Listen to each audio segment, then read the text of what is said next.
Malo ngā rurua Tala Fou se whapopoka le rei o tala mai Ausetalia le radio Samoa.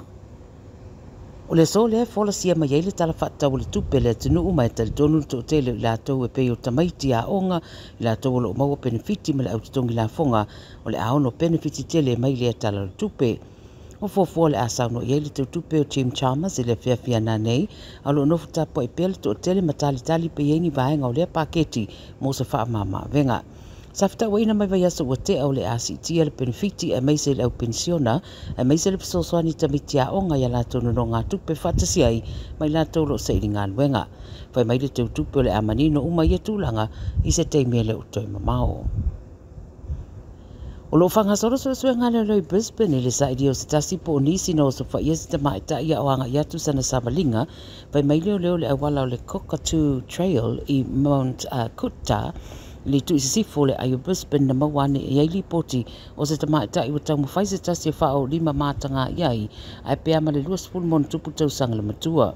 O wha matalanga mai le ripoti e wha pea sa au na i le tangata le palapala matao fiai pe ta ina mawhaiona sola ese sia tamai ta i ato e momo i ese le tangata na osfa ia. Ele i mawala e leo malo o wha au su suenga le teminei o whautua ina isi au sa mawali ia mātalai. Wa whaabau peona ripotia me wa whalenga ina ele ngata i whale o ainga a o pisi nisi foi o na unios wha inga wa waia i le whaitua me le pone mai lava i le pōna pō.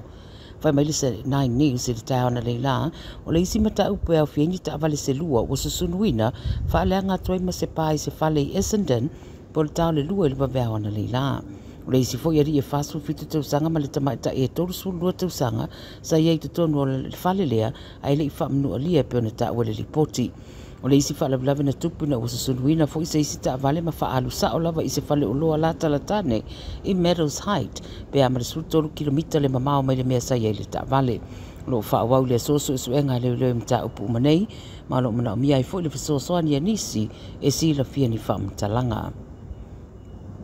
O wheta o ina sa whao 5 se ali ilo na tua o ia o le ia tutuina le afi na mua i le whale o lea tangata i le tu sifo o Wollongong.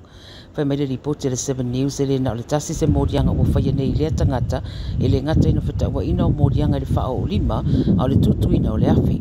E whase fulu tausanga le matua ai 5 sulono tausanga o lona tua o ina whao o 5 iai i se unit i le tu sifo Wollongong ma o lea waule na nafi po le te o le se fulu lua na tupu ai lea whale lawe.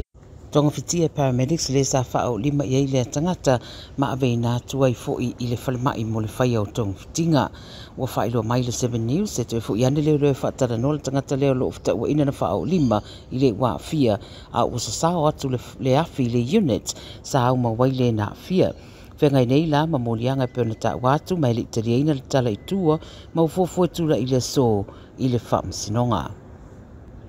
Tala muli o se pepa o whaamatalanga watu ina mai le au whaasaralau i le so se so upo se tasi o company tele o le Almond Breeze o ta waile ave sea uma mai o alato pisinisi mai whale uloi Ausetalia ma New Zealand au fia i le Woolworths ma Coles. Wa me le ripoti le alata fitu o lo umatau susu o le company lea o le ale toi wa ai whale uloa ia pe a whai ai mai a uloa lo iai le teminei. Ma me le whamatalanga mai i lātou ia o lātou o loa o le o to iei se tūlanga o maua i se tupe whaasili pe tūlanga le leifo i le tau iwinga i tūlanga tau pisinisi. Pai mai o le ātou na i le lātou vai i atunu o lo tūlanga le leia i lātou o loa ma whaawa wai le au nanga. Lona winga la a mai o loa lo iei le teminei i whale o loa peona tā ua o na whaamuta i leo na lātou o nanga le whaatawina o loa le Almond Breeze. O tala ia le radio Samoa walau whaafonga mai le nei fo i asalua toi whaero i fo i tai au i seisi whaupoponga soifu.